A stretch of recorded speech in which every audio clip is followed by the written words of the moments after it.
భారత్పై టారిఫ్లు పెంచు నీదేం పోయింది సావదు బందర్ని. రష్యా నుంచి చమురు దిగుమతులను నిలిపివేయాలి, నేను హ్యాపీగా లేనని నరేంద్ర మోడీకి తెలుసు.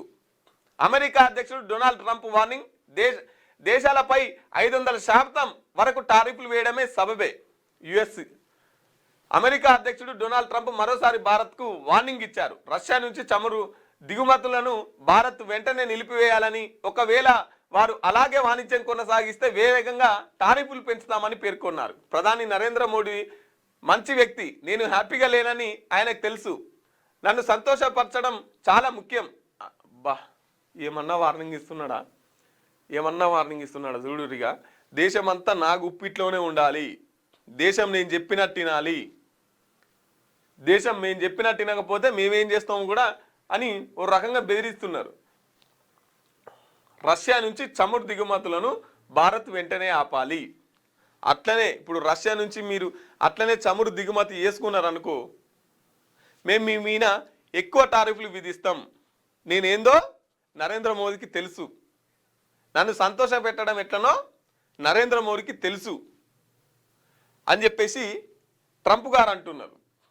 ఒక మాట, ఇప్పుడు స్వాతంత్రోద్యమం, మన భారతదేశానికి స్వాతంత్రం కావాలని ఈ తెల్లదొరలంతా పారిపోవాలని చెప్పేసి మనం స్వాతంత్రం తెచ్చుకున్నాం. స్వాతంత్రం తెచ్చుకున్న తర్వాత మరి మళ్ళీ మన దేశంలోకి వాళ్ళ వస్తువులను దిగుమతి చేసింది ఎవరు? ఎందుకు దిగుమతి చేయాల్సి వచ్చింది? పేరుకే స్వాతంత్రం, కానీ మన దేశాన్ని వాళ్ళే పరిపాలిస్తుంటారు. ఇప్పుడు అదే జరుగుతుంది. ఇప్పుడు నరేంద్ర మోడీ ఏమి ఇక్కడ ఏం లేదు, ట్రంప్ చెప్పినట్టు భారతదేశం అట్లా వినాలి. నరేంద్ర మోడీ చెప్పినట్టు భారతదేశం నడవదు. పేరుకే నరేంద్ర మోదీ, కానీ ఇగో వీళ్ళ చేతుల్లో ఈ ఆధిపత్యం, అమెరికా దేశాల్లో వీళ్ళ ఆధిపత్యం ఉంటుంది. చూడండి ఎంత బహిరంగంగా బెదిరింపు. సహజ వనరుల్ని కాపాడుకుంటాం.